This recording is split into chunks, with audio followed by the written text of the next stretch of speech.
Masayang buhay sa pangalan po ng ating Panginoong Hesukristo. Lagi po nating tatandaan, bawat umaga, hatid ay bagong pag-asa.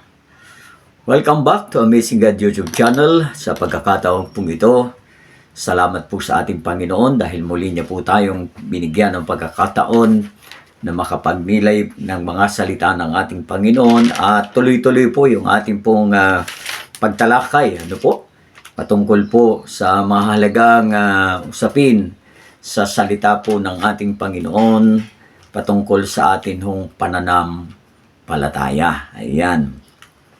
At sa pagkakataon pong ito ay ang ating pong pag-uusapan ay patungkol sa tinatawag na the lost kingdom of God on earth. Ayan. So ang nawala pong kaharian ng Diyos dito po sa ibabaw ho ng lupa. Ayan. Ano po? At kukunin po natin itong ating pag-uusapan dito po sa salita po ng ating Panginoon sa aklat po ng Genesis. Ano po? Sa chapter 1, verse 26, ganito po yung ating pong mababasa.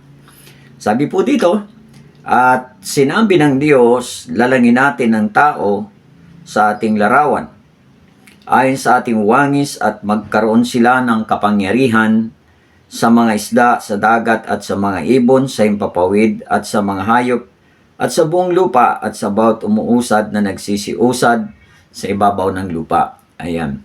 Kung ating pong babasahin dito po sa salitahong banyaga, nakalagay dito, and God said, let us make man in our image after our likeness, and let them have dominion over the fish of the sea, and over the fowl of the air, and over the cattle, and over all the earth, and over every creeping thing that creepeth upon the earth. Ayan. So, meron po tayong isa lamang na salita na ating pong bibigyan ng pansin dito po sa ating binasa ay wala pong iba, kundi po yung salitahong dominion o kaya po ay kapamahalaan. No? Ayan. At ito pong salitahong kapamahalaan ay minsan po ay ang salita din na kapangyarihan ay ito po ay ginagamit po ng Biblia, no po, sa Tagalog Filipino version, ano. At kung sa King James po ang nakalagay po doon ay dominion, ano. At alam po natin na ang salita pong dominion sa ibang salita ay meron po itong tatlong pakahulugan, ano po. Meron po siyang tatlong meaning, no. Ang ibig kong sabihin ng dominion ay kingdom o kaharian, ownership, at maging po yung tinatawag na rulership. Ayan. Mapansin po natin yung pong salitang dominion ay binubuo po yan ng tatlong salita. Ano po? Ayan, kaharian, pagmamayari, at yung pamamahala, ano, yung pong rulership, no. Ayan. Ngayon, ang ito pong dominion na ito, no, ay ibinigay po ito ng Diyos sa tao kay Adan, ano. Ayan. So napakalinaw po itong binasa natin kanina na binigay sa tao, no, yung pong dominion. Okay, ibig po sabihin ay nasa tao ho yung yung kaharian, nasa kanya ho yung ownership, at nasa kanya din po yung tinatawag na rulership. Ano po. So, noong una pong panahon, sa panahon na nilikha ng Diyos ang tao, nilagay dito po sa ibabaw ng mundo, lahat po ng pangangailangan ng tao ay ibinigay ng Diyos sa kanya. Ano po. Ayan. So, wala ho ang tao na kahirap-hirap, no? Mamumuhay ho siya sa ibabaw ng lupa na hindi niya kinakailangang magtanim, hindi rin niya kinakailangan magtayo ng bahay, hindi rin niya kinakailangan ang kuryente, hindi rin niya kinakailangan ang ano paman, no? Sapagkat pre-provide na ng Diyos ang lahat ng bagay. At yun nga lang, ang Diyos ay nagbigay ng ika nga ay pagsusubok sa kanila, no? Kung susundin ng tao ang ating pong Panginoon, no? So naglagay ho siya ng tinatawag na testing sa tao, no? Kung pahalagahan ng tao, okay, ang salita ng ating Panginoon. At mababasa po natin yan sa chapter 2 ng Genesis, no? Sa verse 16, no? Sabi dito, at iniutos ng Panginoong Diyos sa lalaki na sinasabi sa lahat ng punong kahoy sa halamanan ay makakakain ka na may kalayaan. Tatapat sa kahoy ng pagkakakilala ng mabuti at masama ay huwag kang kakain, sapagkat sa araw na ikaw ay kumain niyon ay walang pagsalang mamamatay ka. Ayan, medyo po mabigat-bigat po yung tinatawag na kaparusahan, Ayan. So, simple lang po kung titingnan po natin yung utos ng ating pong Panginoon Diyos sa buhay po ni Adan, Ang sabi ng ating Panginoon, huwag kang kakain ng kaisa-isang bunga na yun ng puno na naroon po sa gitna ng halamanan. Ito pong puno na ito ay pinagkakakilanlan ng mabuti at ng masama, Ayan. At ang sabi ng banal na kasulatan, sabi ng ating Panginoon, kapag ikaw ay kumain, ikaw ay mamamatay. Ito po yung kanya pong tinatawag na kalagayang spiritual. Ito po yung mamamatay po sa kanya. Okay? At sa madali hong salita ay dumating na ho yung tinatawag na panahon ng pagsusubok sa unang tao. At yan po ay matatagpuan po natin yan sa aklat po ng Genesis, So, dito po natin makikita kung paano po nawala ho yung tinatawag na kaharian ng Diyos sa tao. At dito rin ho sa ibabaw ho ng lupa, Ayan. So, babasahin po natin sa Genesis chapter 3 sa verse 1 to 6, Sabi po dito, ang ahas nga ay lalong tuso kaysa alinman sa mga hayop na sa parang na nilikha ng Panginoon Diyos. At sinabi niya sa babae, tunay bang sinabi ng Diyos, huwag kayong kakain sa alimang punong kahoy sa halamanan? At sinabi ng babae sa ahas, sa bunga ng mga punong kahoy sa halamanan ay makakakain kami. Datapwat sa bunga ng punong kahoy na nasa gitna ng halamanan ay huwag kayong kakain niyaon, ni huwag ninyong hihipuin, baka kayo ay mamatay. At sinabi ng ahas sa babae, tunay na hindi kayo mamamatay.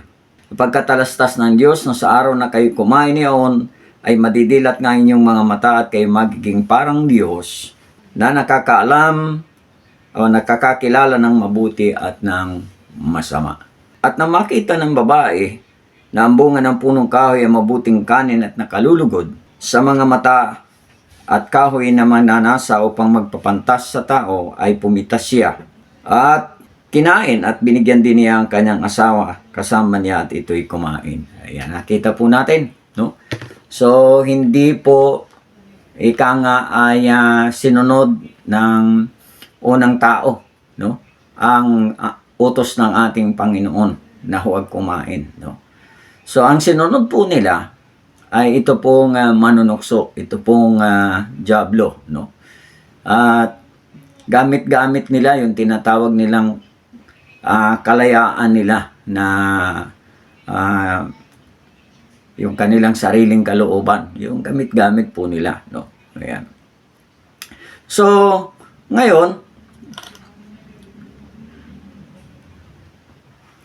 yun po ang nangyari, hindi nila alam, Hindi alam nitong ni Eva at ni Adan na kapag sila ay sumuway sa utos ng ating Panginoon, sa kalooban ng Diyos, yung pong dominion,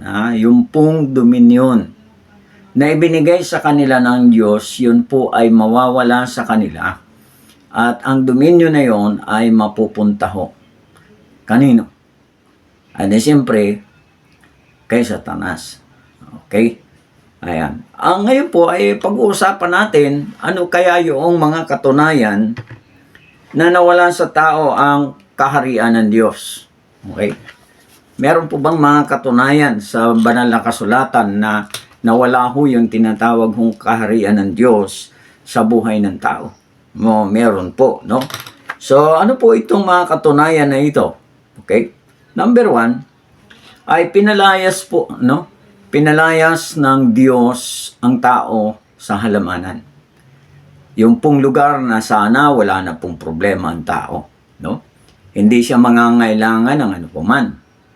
Pero dahil sa ang tao ay wala na ho sa kanya yung kaharian, so dahil sa pagsunod niya sa kalooban ng dyablo gamit ang kanyang sariling kalooban, ang ginawa ng Diyos ay pinalayas po siya. No? Yun po yung katunayan na nawala na ang tao sa kaharian ng Diyos kasi pinalayas ang tao mula sa kaharian ng Diyos. Ayan. So, mababasa po natin yan sa aklat po ng Genesis chapter 3, verse, dito po sa 23 to 24, mababasa po natin, ano? Ang sabi po dito, kaya pinalayas siya ng Panginoon Diyos sa halamanan ng Eden upang kanyang bukirin. Sabi dito, ang lupaing pinagkunan sa kanya.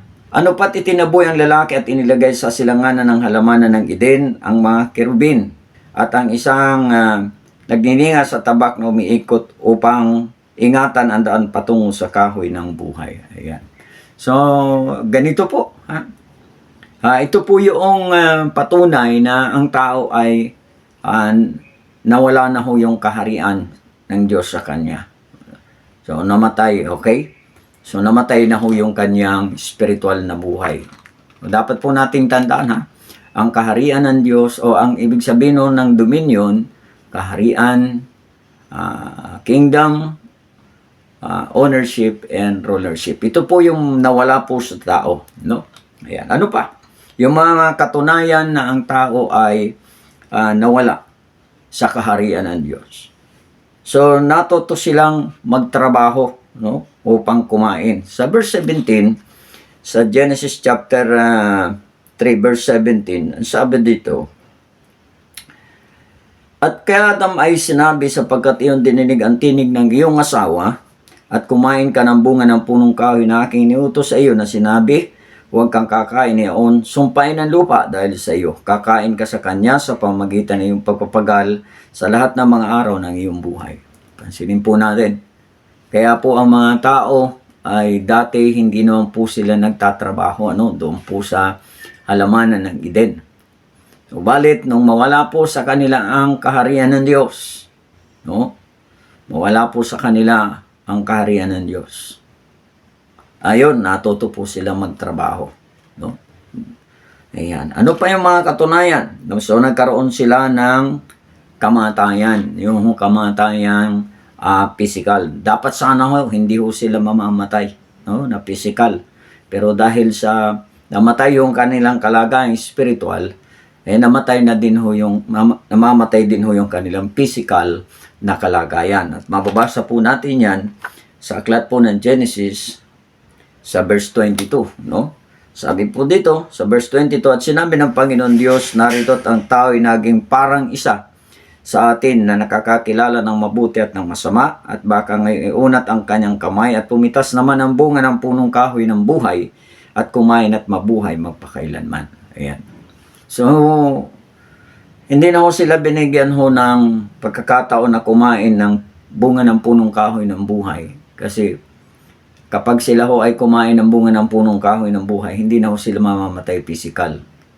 Ang magiging kalagayan po nila ay katulad na lamang ng dyablo. Wala na hong kapatawaran ang kanilang kasalanan.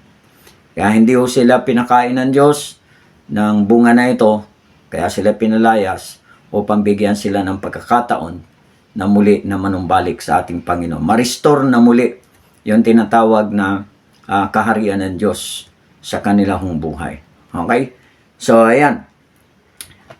At pagkatapos po ng tinatawag na pandaraya ng kaaway, ng dyablo sa unang tao, kaya ito dinaya ng dyablo, sina Eva at si Adan, ay upang kunin yung tinatawag na dominion, no?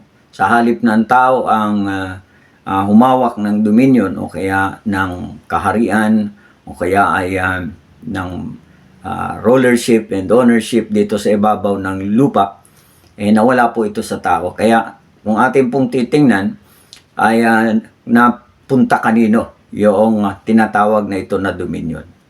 Yun hong dominion na nasa tao, dahil ang tao ay nagpadaya kay Satanas, ang dominion na ito ay kinuha ng dyablo o kaya inagaw ng dyablo. Malinaw po yan, no? Ngayon, babasahin po natin yung katunayan na ito pong dominion na ito na dapat ay nasa tao.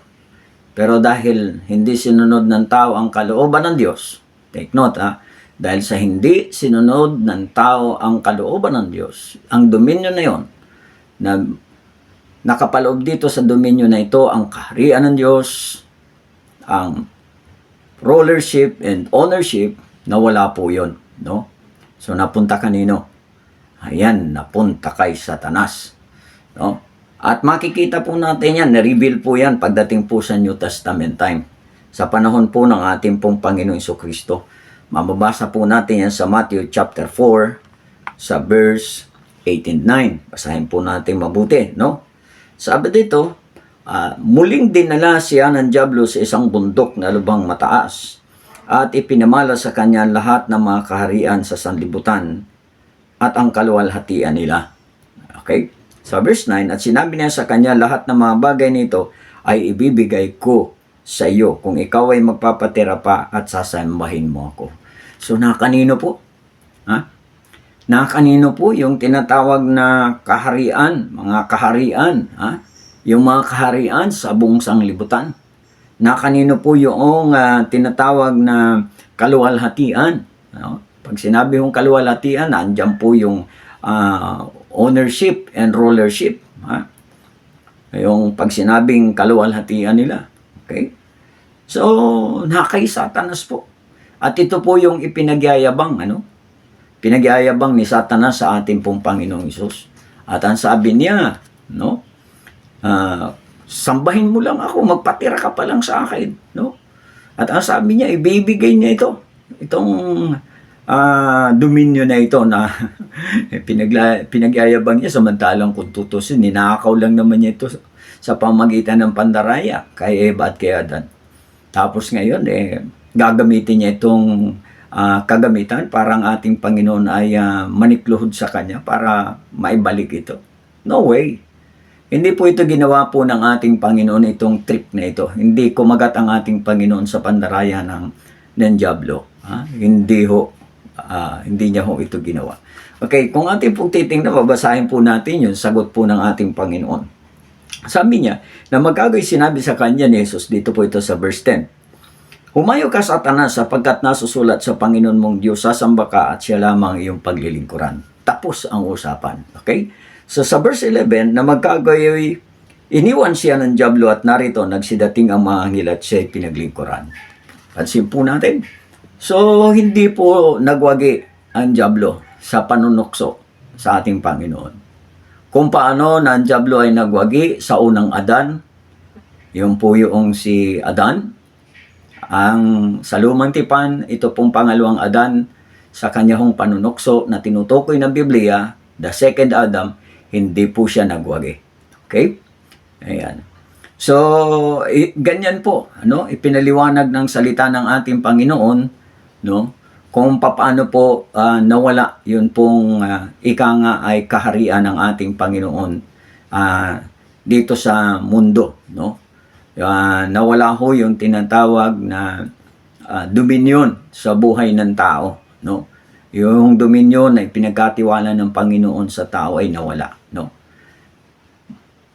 Dahil ang tao ay sumunod sa dyablo gamit ang sarili niya pong kalooban, Kaya ang tao ay alipin, okay? Alipin ho siya ng dyablo, okay? Yeah. So, at sa susunod po nating pagtalakay patungkol po dito sa tinatawag na kaharian ng ating Panginoon, napaka-importante po itong sunod po nating pag-uusapan, pagkat napakarami pong mga tao ngayon na bukang bibig po ang ika nga ay patungkol sa kaharian ng Diyos, At wala naman pong masama doon, ano? Kaya lang ay paano ba? Ito yung pong ating pong katanungan, ano? Paano ba ang tao mababalik sa kanya o yung tinatawag hong kaharian ng Diyos, no? Paano ba siya makakabalik doon sa kaharian na ito ng ating Panginoon? So, marami po kasi sa ating panahon na nangangaral patungkol sa kaharian ng Diyos. At dito po sa ating susunod na pag-uusapan, mahalaga po ito na inyo pong subaybayan. Sapagkat pag-uusapan po natin dito kung paano po na-restore ang kaharian ng Diyos dito po sa mundo. Ayan, napaka-exciting po nito. Kaya huwag po kayong bibitaw. Muli po, marami pong salamat sa inyo pong patuloy na pagsubaybay. Dito lamang po sa Amazing God YouTube channel at sa ating pong paksa, The Lost Kingdom of God on Earth. Sa ating po mga minamahal na mga tagapanood, kung kayo po ay hindi pa nakapag-subscribe, salamat po sa patuloy niyo pong suporta, sa pag-like and share. Sa pangalan po ng ating Panginoon, patuloy po tayo na magkaisa. Muli po, pagpalain po tayo ng pong may kapal. God bless more and more.